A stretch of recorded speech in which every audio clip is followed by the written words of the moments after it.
అది వదిలేసి రాష్ట్ర ప్రభుత్వం చెప్పినటువంటి హామీల్లో వారు చాలా హామీలు ఇచ్చారు, ఏమి చేయట్లేదు అని బ్లాంకెట్గా ఒక స్టేట్మెంట్ ఇచ్చారు. ఇది కరెక్ట్ కాదు అధ్యక్ష. ఈ రాష్ట్రంలో ఒక కుటుంబ దాదాపు 2.5 లక్షల పైన అన్ని స్కీములు కలిపి పెద్ద ఎత్తున లబ్ధి చేరుతుందని చెప్పి ఆనాడు నేను చెప్పిన మాట వాస్తవం. ఇప్పుడు కూడా లెక్కలతో సహా వారి సమాధానం చెప్పేటప్పుడు నేను తప్పనిసరిగా చెప్తాను ఒక్కొక్క కుటుంబానికి ఎంత అందుతున్నాయనేది కూడా.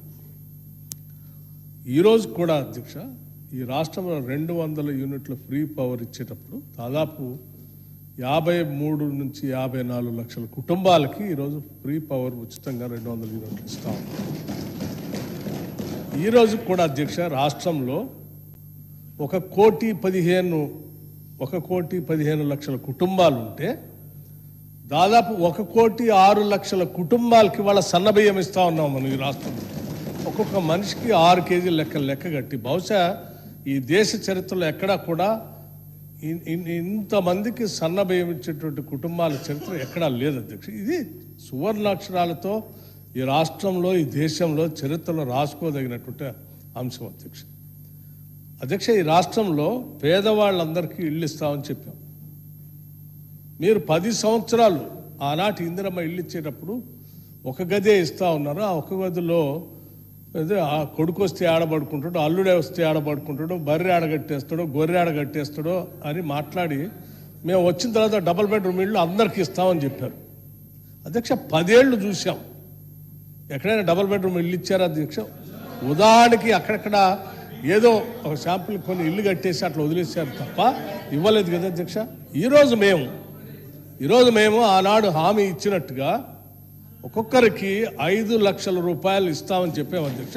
చెప్పటమే కాదు, మొదటి ఒకటే సంవత్సరంలో 4,50,000 ఇందిరమ్మ ఇళ్లని ఒక్కొక్క నియోజకవర్గానికి 3,500 ఇళ్ల లెక్క చొప్పున 22,500 కోట్ల రూపాయలతో పేదవాళ్ళకి ఇందిరమ్మ ఇల్లు కట్టిస్తా ఉన్నాం అధ్యక్ష. ఇది దేశ చరిత్రలో ఏ రాష్ట్రంలో కూడా ఇంత పెద్ద ఎత్తున పేదవాళ్ళ కోసం ఇందిరమ్మ ఇల్లు కట్టించినటువంటి పరిస్థితి లేదు అధ్యక్ష. ఈరోజు రాష్ట్రంలో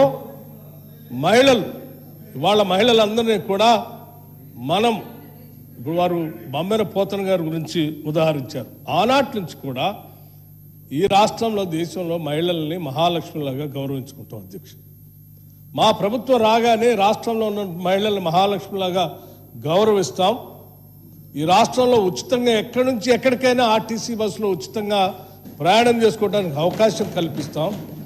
ఎక్కిన ఏ మహిళ కూడా టికెట్ గురించి డబ్బులు అడిగే పరిస్థితి లేకుండా చేస్తామని చెప్పాము అధ్యక్ష. ఈరోజు రాష్ట్ర వ్యాప్తంగా మేము ఇక్కడ శాసనసభ్యులుగా ప్రమాణ స్వీకారం చేసినటువంటి గంటలోపులోనే ఒకవేళ మేము బయటికి పోతే ఆలస్యం అవుతుందేమో అని చెప్పి బస్సులను ఇదే శాసనసభ ప్రాంగణంలో తీసుకొని వచ్చి అరగంటలో రాష్ట్ర వ్యాప్తంగా మహిళలకు ఉచితంగా ఆర్టీసీ బస్సులో ప్రయాణం చేయడం కోసం వెసులుబాటు కలిగించడం కాకుండా అధ్యక్ష ప్రతి నెల ఈ రాష్ట్రంలో మహిళలు తిరిగేటువంటి బస్సులు సంబంధించిన టికెట్లకి లెక్కగట్టి డబ్బులు ఆర్టీసీకి చెల్లిస్తా ఉన్నాం అధ్యక్ష.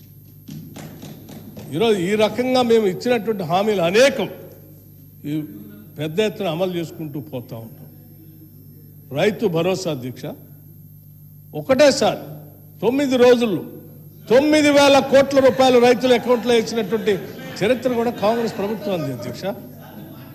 ఇవాళ కూడా రైతు భరోసా మేము వేస్తా ఉన్నాం. రైతు భరోసా కాదు, అదే కాకుండా ఇంకా సన్న ఒడ్లు పండించినటువంటి రైతులకి 500 రూపాయల బోనస్ ఇస్తామని చెప్పి ఇవాళ రైతుల శ్రమని గుర్తించి పెద్ద ఎత్తున వాళ్ళు దాన్ని తీసుకొని వస్తే 500 రూపాయల లెక్క గట్టి వాళ్ళకి క్వింటాకి 500 రూపాయల లెక్క వాళ్ళ అకౌంట్లో వేస్తా ఉన్నాం అధ్యక్ష. సరాసరి నేను మొన్న లెక్కేసాం అధ్యక్ష.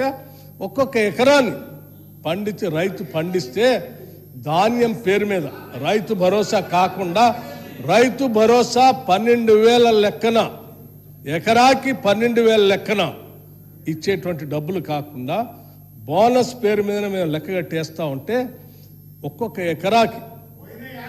ఎకరాకి దాదాపు 25,000 రూపాయలు ఒక రైతుకి ఒక్కొక్క ఎకరానికి ఆదాయం వస్తూ ఉంది అధ్యక్ష బోనస్ పేరు మీద. ఈ లెక్కలన్నీ ఉన్నాయి అధ్యక్ష. తప్పనిసరిగా మేము సమాధానం చెప్తూ కుటుంబ ప్రకారం ఒక్కొక్క కుటుంబానికి ఎన్ని లక్షలు సంవత్సరానికి ఎన్ని లక్షలు వారి అకౌంట్లోకి వేస్తా ఉన్నామో తప్పనిసరిగా వారికి సమాధానం చెప్పేటప్పుడు నేను ఇస్తాను అధ్యక్ష. మీలాగా మేము డబల్ బెడ్రూమ్ ఇల్లు కట్టిస్తామని చెప్పి 10 ఏళ్ళు ఇల్లు కట్టించుకుండా వదిలేయటం కానీ, ఇంటికో ఉద్యోగం ఇస్తామని చెప్పి ఎవరికి ఉద్యోగం ఇవ్వకుండా 10 ఏళ్ళు వదిలేయటం కానీ, లేకపోతే దళిత ముఖ్యమంత్రి చేస్తా అని చెప్పి 10 ఏళ్ళు ఎవరిని చేయకుండా వదిలేయటం కానీ, 3 ఎకరాల భూమి లేని నిరుపేదల ప్రజలకు పంచుతామని చెప్పి 10 ఏళ్ళు ఎవరికి పంచకుండా వదిలేయటం కానీ మేము చేయట్లేదు అధ్యక్ష. మేము ఇచ్చినటువంటి హామీలు రూపాయి పోగేసి అనేక రకాలైనటువంటి ఆర్థిక భారం ఉన్నప్పటికీ వడ్డీలు అసలు మీరు 10 ఏళ్ళు అప్పు చేసి ఖర్చు పెట్టిపోతే 10 ఏళ్ల తర్వాత తిరిగి కట్టేటువంటి వ్యవస్థను మీరు ఏర్పాటు చేస్తే 10 ఏళ్ల తర్వాత మేము అధికారంలోకి వచ్చి ఇప్పుడు మీరు తెచ్చినటువంటి అప్పులకి అస్సలు వడ్డీలు కడుతూ కూడా ఈ పథకాలన్నీ చేసుకుంటూ పోతాం అధ్యక్ష. లెక్కలన్నీ చెప్తాము. దయచేసి వారిని గవర్నర్ గారి మీద ప్రసంగం ధన్యవాదాలు చెప్పేదానికి పరిమితమై వారిని మాట్లాడవలసిందిగా నేను విజ్ఞప్తి చేస్తాను. Thank you. కేటీ రామారావు గారు. ఇక గవర్నమెంట్ రిప్లై అయిపోయినట్టే కదా సార్, అయిపోయింది కదా, ఏమో సార్ అయిపోయింది కదా రిప్లై, ఇంకేమో మొత్తం చెప్పాను కదా వారు. ఇదేమి ఇంటర్వెన్షన్ సార్, నేను 5 నిమిషాలు మాట్లాడితే వాళ్ళు 30 నిమిషాలు. ఇది మీరు మా రెస్క్యూకి రావాలి సార్, ఇది పద్ధతి కాదు sir. Speaker sir, deputy CM గారు లేస్తే నేను అనుకున్నాను అధ్యక్ష